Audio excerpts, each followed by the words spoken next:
My name is Ethel Marlowe, and I am 32 years old.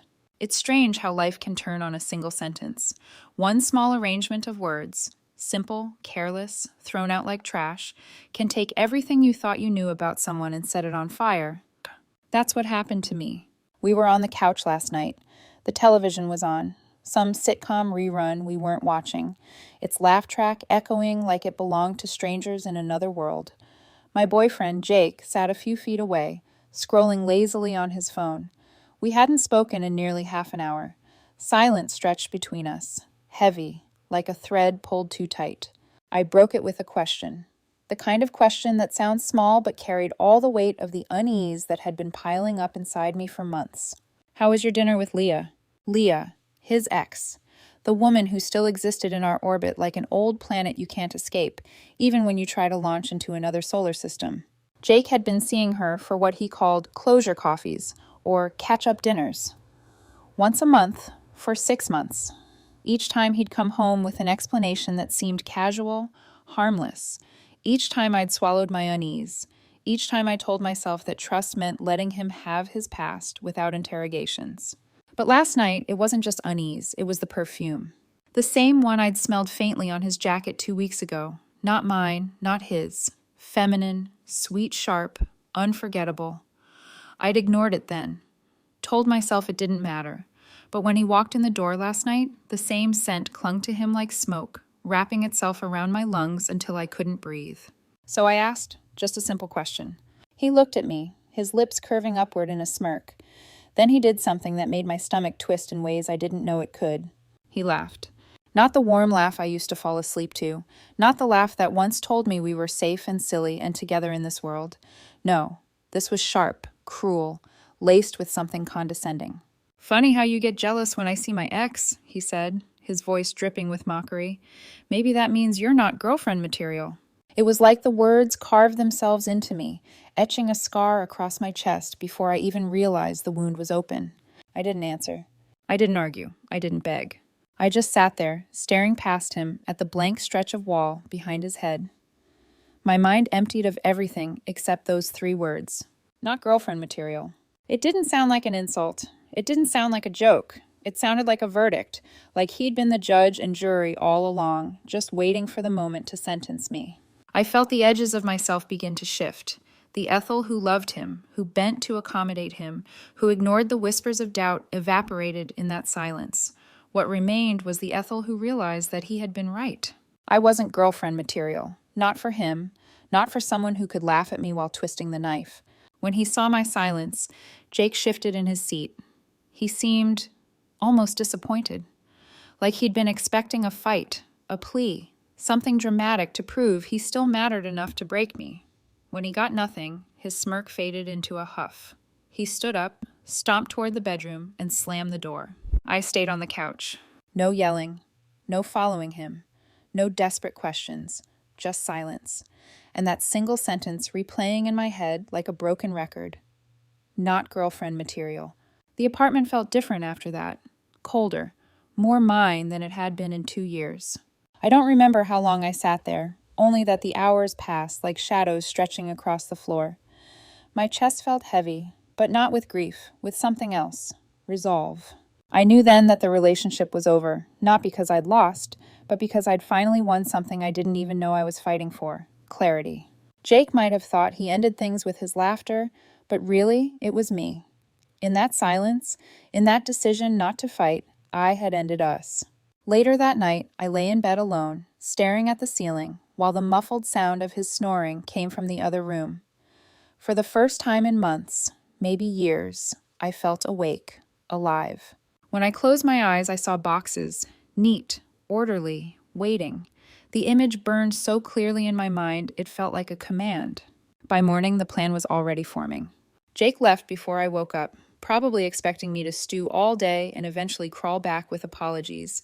He thought silence was weakness. He didn't know it was strength. Because while he carried on with his life as if nothing had changed, I knew everything had, and I was ready to make sure he felt it. The morning sunlight pressed through the blinds, striping the floor in pale gold. I woke up to an empty apartment. Jake had left early, probably thinking I would stew in my silence all day until the weight of it broke me. He always expected me to bend first, to soften the sharp edges of his indifference. But today was different. I made coffee, poured it into a chipped mug, and sat at the table staring at the steam until the idea that had bloomed in the night took root. If he thought I would beg, he didn't know me at all. I drove to the storage rental facility 3 blocks away, the same place I had kept old furniture after downsizing years before. The man at the counter gave me a polite nod as I rented a dozen large cardboard boxes. They smelled faintly of dust and tape, their flat surfaces waiting for decisions. When I carried them into the apartment, the silence felt charged, as though the walls themselves were bracing for what I was about to do. I started with the closet. Jake's shirts, polos, jeans folded into piles. I packed them carefully, methodically. No rage-fueled tearing, no bitter tossing. Every piece was wrapped with a strange, almost reverent precision. His winter coat still smelled like cedar from the hanging sachets he insisted on buying. I folded it gently, pressing it flat into a box. The dresser came next, his colognes lined like soldiers, ties and colors he rarely wore, but couldn't part with. I wrapped the bottles in tissue paper, tucked them snugly together. The watches took longer. Bands, cases, cufflinks he'd left tangled in a tray. I separated them, placing them in a padded box as though they were relics from another life. It felt less like eviction and more like exorcism. With each object that disappeared into cardboard, I felt a weight lifting from my chest. By noon, I'd cleared the living room. His decorative trinkets, the ceramic owl he bought at a flea market, the framed quote about love that hung above the TV, the lavender-scented candles that had always given me headaches, all of it gone into boxes. The shelves stood bare, the surfaces empty, the space breathing again. I didn't cry, not once. The tears had dried long before the laughter last night. This wasn't grief, this was resolve. At 3 p.m., the apartment looked like it had never belonged to him at all. 12 boxes lined up neatly by the door, stacked like soldiers waiting for orders. And I knew exactly where to send them. I pulled open the drawer of the side table, searching until my fingers brushed against paper, an old Christmas card. Jake had tossed it aside months ago, but I'd kept it. The front showed a snowy landscape with red script that read season's greetings. Inside, Leah's handwriting, neat and precise, had scrawled, "Hope the new year brings peace." Her address sat in the corner. I typed it into the courier website. Same-day premium delivery. Pricey, $227.50, but worth every cent. I scheduled the pickup for 4 o'clock, printed the receipt, and taped it to the coffee table as though it were a final signature on a contract. The delivery man came on time, his dolly squeaking under the weight of 12 boxes filled with a relationship that had rotted from the inside out. By 4:15 p.m., they were gone. Out of my apartment, out of my hands, out of my life, and straight to Leah's doorstep. I ordered a pizza and waited. The first call came at 7:03 p.m. His name flashed across the screen, familiar and poisonous. I let it ring. The voicemail icon blinked, and I pressed play. His voice was frantic, shrill, teetering between panic and disbelief. "Ethel, where's all my stuff? What did you do? This isn't funny. Call me back right now." I didn't. The second call came 5 minutes later, then the third, the fourth.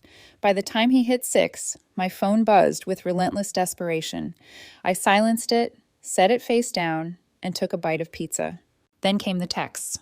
At first, confusion. "Did you move my things? Where are they?" Then, anger. "You psycho! You can't do this to me." Then, threats. "If you don't answer, you'll regret this." I read them all without replying, watching the storm build from behind a thick pane of glass. It was strangely liberating, seeing him scramble for control and realizing he had none left. For once, I wasn't the one unraveling. The apartment was quiet except for the hum of the refrigerator and the low buzz of the TV I'd left on for company. Each text that lit up the screen felt smaller, more desperate, more powerless. I leaned back on the couch, chewing slowly, savoring the calm that came with the chaos. It was a strange kind of peace, the kind that comes not from silence alone, but from the knowledge that you've drawn a line and stepped across it. That there was no going back, no undoing what had been done. Jake could scream into the void all he wanted. His words couldn't touch me anymore, because every single piece of him was already at Leah's door. For a day, there was silence. a strange, heavy silence that felt almost suspicious. The calls and texts had stopped, though I could see the read receipts confirming he'd scrolled through my lack of replies, like an addict chasing the last hit. But peace doesn't last when someone like Jake feels cornered. The next morning, the phone buzzed again. A new number. I answered out of curiosity, putting it on speaker. "Ethel!" a woman's voice snapped, sharp and hostile. "I don't know what kind of sick game you're playing, but you cannot just throw Jake out on the street. He has rights. He lives there. You need to let him back in to get his things." Jake's mother, Karen. The tone in her voice wasn't surprise or confusion. It was accusation. She came in swinging, no greeting, no courtesy. She spoke like a prosecutor already convinced of the verdict. I waited until she finished. Let the silence stretch. Then I said, calm as glass, "Good morning, Karen. All of Jake's belongings have been delivered to him. He should check with Leah. As for living here, he never did. I'd suggest you review the lease agreement for apartment 4B. Silence, just for a second, then a scoff. "What does the lease have to do with anything?" "Everything," I replied. Because this wasn't a spur-of-the-moment decision. It was the first pillar of my plan, a fortress I had quietly built while Jake thought I was just nodding along. When we moved in together, only my name went on the lease. He'd just started a new job, his credit wasn't great, and he brushed it off as simpler to let me handle the paperwork. At the time, it had felt like a gesture of support, a way to say, "I've got you covered." Now it was my shield. Section 7, subsection C of the lease was crystal clear. Occupancy by any single guest is limited to a period not exceeding 14 consecutive days without prior written consent from the landlord. Long-term guests must be formally added to the lease agreement. Jake had been a guest for 2 years. Never once had I asked for consent to add him. My landlord, Mr. Henderson, was a stickler for rules, an old-school, by-the-book man who kept carbon copies of every receipt and logged every tenant email in neat folders. I knew that if it came down to the lease, Henderson would back me. Karen sputtered on the other end of the line, her fury practically radiating through the speaker. "That's ridiculous. He paid rent." "No," I corrected gently. "He transferred money to me. Every utility, every rent payment, every check written to this property came exclusively from my account. I have the receipts. He has no financial ties here, no legal standing." I could hear her breathing, fast and hot. Then came the threat. "You'll be hearing from our lawyer." Click. I didn't wait for fear to set in. Instead, I opened my laptop. My fingers were steady as I drafted an email to Henderson. Subject, guest departure notification. Apt 4B. Body. "Dear Mr. Henderson, this is to inform you that my long-term guest, Jake Martin, has permanently vacated the premises as of yesterday, September 10th. Per our lease agreement, I remain the sole occupant of the apartment.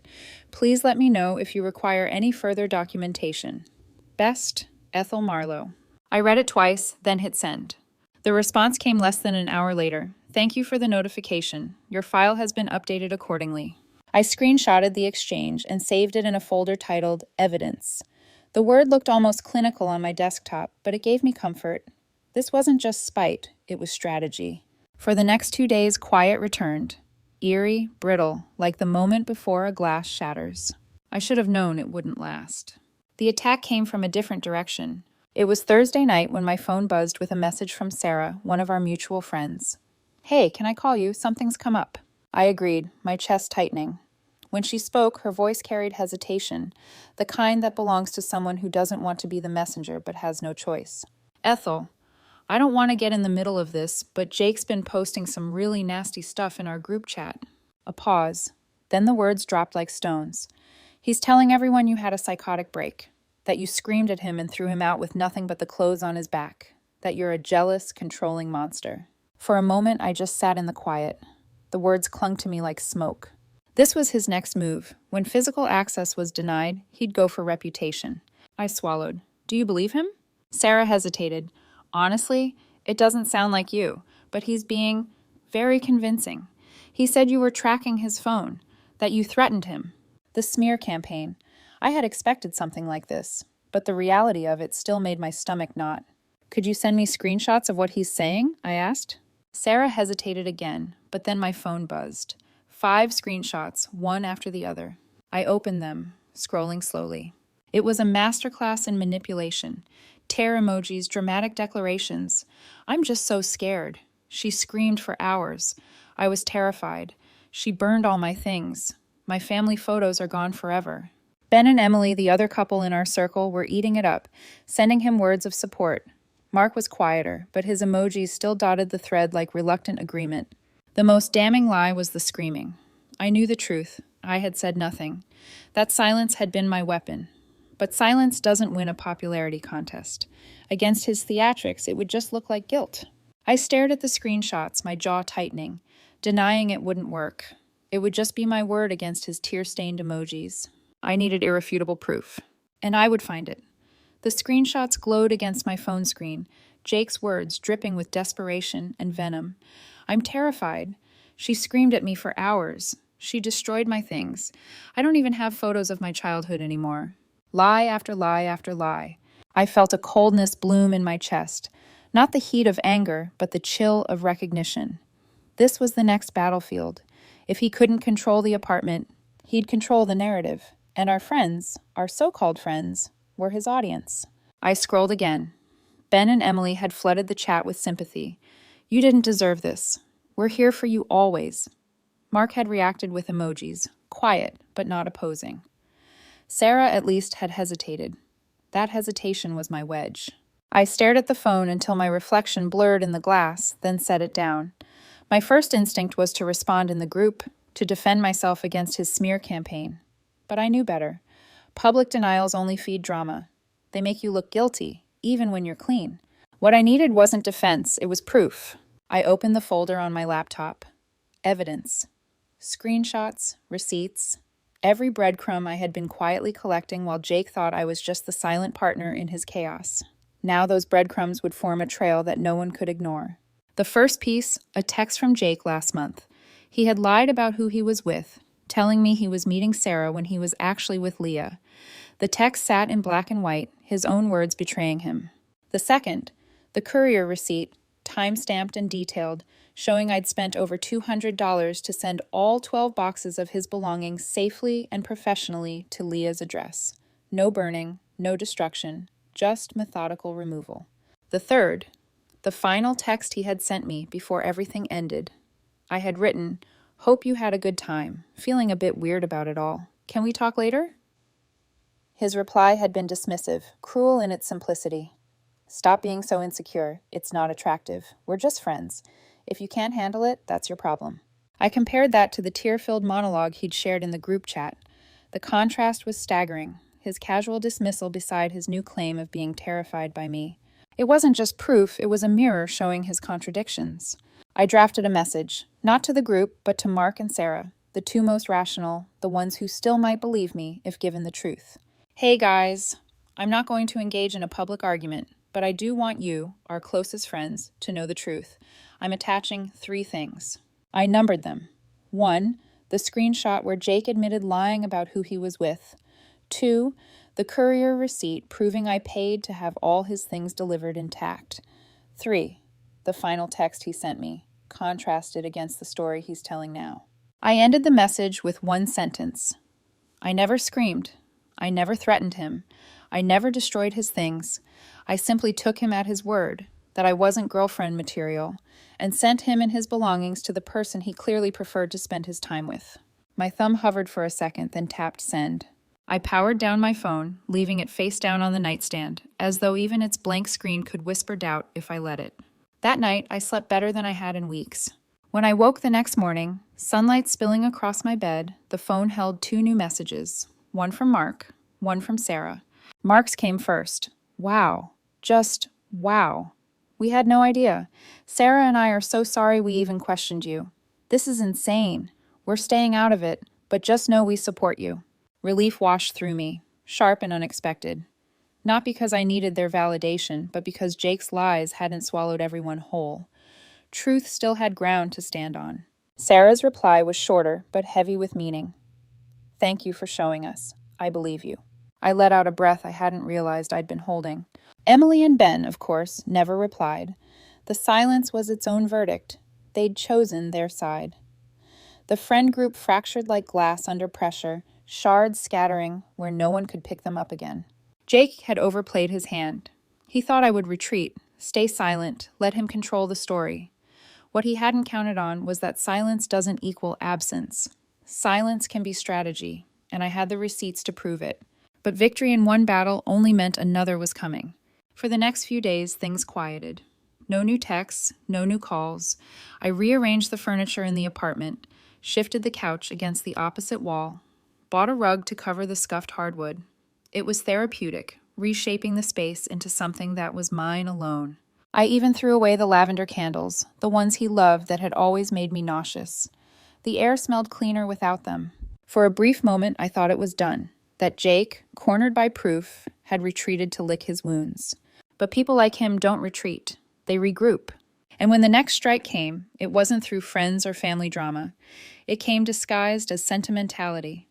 It was a Tuesday afternoon when the next strike arrived. The day was ordinary in every visible way. The hum of my laptop, the whir of the ceiling fan, the muted city sounds drifting through the window. Ordinary, until my phone lit up with another unfamiliar number.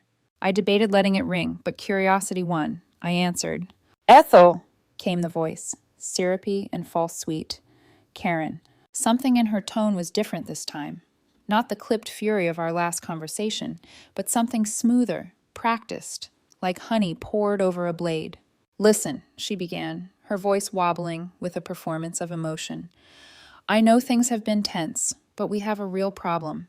Jake realized that in the rush of everything, a very important family heirloom was left behind. It's his great-grandmother's pocket watch. It's been in our family for generations, absolutely priceless, sentimentally and financially." I stayed quiet. I wanted to hear the whole play. "He thinks it might have slipped behind the dresser in your bedroom. We wouldn't bother you, but it's so important to him.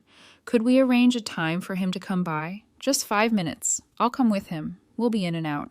Her voice cracked on the word important. It was a performance so obvious it almost insulted me. My blood ran cold, not because I believed her, but because I didn't. This wasn't about a watch. This was a Trojan horse. I could see the plan clearly. Once Jake stepped inside, he wouldn't leave. He'd claim tenancy, argue he was a resident, and then the legal nightmare would begin. A simple heirloom story as cover for invasion. And Karen thought I'd fall for it. I let the silence drag long enough that I could almost hear her nerves fraying on the other end. Then, with a steady voice, I said, "That does sound serious. Let me check something. I have a security camera in the living room pointed at the front door. Installed it a few months ago after a package was stolen. It records on a loop." I paused deliberately. "I'll review the footage from the morning Jake left. If he wasn't wearing the watch, then maybe it's still here. I'll call you back in an hour." The silence that followed was sharper than any scream. I could hear her gears turning, the panic just beneath the surface. "Oh," she finally said, her voice shrinking. "A camera. I see." "Yes," I said, my tone as calm as a scalpel. "For security. I'll check the footage and let you know." I hung up before she could recover. My hands shook slightly, not with fear, but with the adrenaline of knowing I had just called their bluff. I went straight to my laptop, pulling up the camera's archive. The feed was simple, grainy, but clear, time-stamped down to the second. I scrolled back to September 10th, the morning Jake left. There he was, 8:12 a.m., opening the door, bag slung over his shoulder. He paused, adjusted his strap, glanced back briefly, and there it was, against the dark fabric of his shirt, unmistakable even in the pixelated footage, the pocket watch chain, gleaming softly in the morning light. Not forgotten, not lost, worn proudly as he walked out of my life. I clipped the footage, zooming in on the watch until there could be no doubt. 15 seconds of irrefutable proof. I attached the video to an email addressed to Karen. Subject: found it. Body: good news. The watch wasn't left behind after all. See attached video from 8:12 a.m., September 10th. I hit send, and then I waited. But there was no reply. Not a call, not a text, not even the bluster of a weak excuse. Nothing. The silence stretched through the evening, then into the next day, and in that silence I realized what had just happened. I had exposed not just a lie, but a conspiracy. Jake had tried to regain entry. Karen had helped him, spinning sentimentality into a weapon, and both had been caught red-handed. It was checkmate. They had no countermove, no way to spin the footage, no excuse that wouldn't make them look desperate and manipulative. I leaned back in my chair, staring at the paused image of Jake frozen in the doorway with the watch bright against his chest. The humiliation must have been unbearable for them. To be caught so completely, so undeniably, to have their scheme collapse under the weight of a simple camera. For me, it was more than victory. It was vindication. Proof that I wasn't paranoid, proof that my instincts had been right all along. And for the first time since Jake had laughed at me on the couch, I felt something close to peace. The video sat in my sent folder like a weapon that had already struck its target. I didn't need to wait for a reply. Silence itself was proof of impact. No angry rebuttal, no rantic explanation, no blustering defense, just nothing. And in that nothingness, I found freedom. For days afterward, my phone remained eerily quiet. No calls from Jake, no emails from Karen. The steady drip of drama that had once filled my life had dried up completely. At first, I didn't trust it. I kept expecting the next ambush, the next scheme, but each day that passed without a message was like breathing cleaner air. The apartment, stripped of his presence, seemed larger. My footsteps echoed differently in the hall. The couch no longer smelled faintly of his cologne. The silence wasn't suffocating anymore. It was peaceful, almost sacred. I decided to reclaim the space, piece by piece. The first thing I did was move the furniture. The couch that had once been our shared island of detachment, I dragged to the opposite wall. My muscles ached, but the ache was liberating. With every shove, every scrape of wood against floor, I was erasing his imprint. Next, I bought a rug. Not the minimalist one he had insisted on, with its gray tones and sterile lines. Mine was warm, patterned with reds and golds, alive with color. It transformed the room instantly. I even bought new throw pillows, softer than the stiff decorative ones he'd chosen for aesthetics over comfort. For the first time in 2 years, I sat on my own couch and sank into cushions that welcomed me instead of stiffening under me.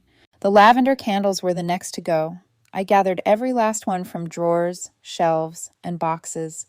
Their cloying sweetness had always given me headaches, but I'd swallowed the discomfort because he liked them. I threw them in the trash bag without hesitation. That night the air smelled clean, neutral, mine. It was astonishing how quickly the apartment shifted from feeling haunted to feeling like home. I cooked dinner for one without guilt. I played music too loudly without worrying about his complaints. I sat on the balcony and let the night breeze tangle my hair without hearing his voice nagging about the temperature. Peace, real, unshakable peace. But beneath that peace, I stayed vigilant. My laptop folder of evidence was still there, a fortress of digital proof. Screenshots of texts, the courier receipt, the lease clause, the video of the watch, all lined up in meticulous order. Because with people like Jake and Karen, silence didn't always mean surrender. Sometimes it meant regrouping. And I needed to be ready. Still, the days stretched into a week and nothing came. I began to let myself believe that maybe, just maybe, the war was over. One evening, I poured myself a glass of red wine and stood by the window. The city lights flickered against the darkening sky, cars streaming like fireflies down the boulevard. I pressed the rim of the glass to my lips, savoring the bitter warmth, and felt something unexpected wash over me. Gratitude. Not gratitude for Jake, certainly not for Karen, but for myself. For refusing to fight their way, with shouting and chaos. For choosing silence, strategy, proof. It struck me then how close I had come to losing myself. If I'd screamed, if I'd begged, if I'd burned his things, or let him bait me into public spectacle, the story might have belonged to him. He would have twisted it until I was the villain. But instead, the truth stood solid, undeniable. And for the first time since that night on the couch, I slept deeply, dreamlessly, in an apartment that finally felt like mine. The checkmate wasn't loud. It wasn't dramatic. It wasn't the kind of victory that came with applause or recognition. It was quieter, sharper. A final move that left the opponent frozen with no squares left to run to. They had tried lies, manipulation, smear campaigns, Trojan horses. And I had met each one not with chaos, but with clarity. That was the real victory. But the story wasn't done. I didn't know it yet, but another chapter was waiting. One I never could have predicted. Because sometimes the final twist doesn't come from your enemy at all. Sometimes it comes from an unexpected ally. It had been nearly a month since the watch incident, as I came to call it. Life had settled into something I could almost describe as normal. My days stretched without interruption, quiet and clean. No more late-night buzzing phones. No more manipulative voicemails. I had begun to believe the storm had passed for good. Then, one morning, as I poured coffee into my favorite mug, my phone vibrated on the counter. An unfamiliar number. I almost let it go to voicemail. After everything, I'd developed an instinct to treat unknown numbers like ticking bombs, but something nudged me to answer this one. I swiped the screen. Hello? A pause, then a male voice. Hey, this is Leah. You don't know me, but... My breath caught. Leah, Jake's ex. The name that had been the ghost in our relationship, the shadow behind so many of our arguments. I just wanted to say thanks, he continued. His tone carried something I didn't expect, sincerity. That was the craziest, most eye-opening thing that's ever happened to me. I stayed silent, letting him fill the space. She showed up at my door that night screaming about you, Leah said, almost with disbelief. Then tried to move into my spare room. It took me 2 weeks to get her out. She's a lunatic. I leaned against the counter, coffee forgotten, my free hand gripping the edge. I had imagined Leah as the willing recipient of Jake's chaos, maybe even his co-conspirator. I hadn't considered that he might be collateral damage too. You dodged a nuclear missile, he added. I let out a breath that sounded like a laugh, but wasn't. I didn't really think about your side of it, I admitted. Sorry you got dragged into that. There was a pause on his end. Then his voice softened. No, seriously. What you did, shipping his things to my doorstep, it forced me to face who he really is. I'd been telling myself I could handle his chaos, that it was just his way, but seeing it up close again, it was like déjà vu in the worst way. He hasn't changed. He'll never change. The words hit me like a mirror, because hadn't I told myself the same things? That I could handle it? That the late-night closure coffees and the dismissive replies were just his way? I had let myself believe love meant endurance. Leah's voice cracked through that old illusion. I blocked him on everything, he said, finally. Realized how much therapy I needed after we broke up the first time. Your little delivery stunt, it was like the world's most expensive reminder. He let out a dry laugh, but I needed it. I closed my eyes, letting the silence between us stretch. Two strangers bound not by love, but by survival. For a moment, I imagined what Jake must have felt when he showed up at Leah's doorstep expecting rescue, only to be pushed away again. For once, I didn't feel pity. Just a strange, quiet justice. I hope you're okay now, I finally said. I am, he replied, because I saw him clearly, and I saw myself clearly too. That's the closure I didn't know I needed, and I guess I owe you for that. He didn't linger after that, just a short farewell, and the line went dead. I set the phone down on the counter, my coffee now cold. It wasn't relief I felt. It wasn't victory either. It was something stranger, harder to name. Solidarity, maybe. The realization that Jake's chaos wasn't just mine to bear, that he had left a trail of wreckage behind him, and Leah and I were just two people who had survived it. For so long, I had thought of Leah as the enemy, the ex whose scent on Jake's jacket confirmed my worst fears, the shadow Jake let back into his orbit. But in the end, he was just another witness to the same storm. And in his unexpected gratitude, I found something close to closure. That night, I sat on the balcony with a blanket wrapped around my shoulders, staring at the city lights. For the first time, I didn't replay Jake's laugh in my mind, or his cruel words, or his endless lies. I thought instead about survival, about how sometimes the greatest gift is not winning, but walking away intact. The truth was simple. He hadn't broken me. He hadn't broken Leah either. And in that quiet, I felt the story beginning to end.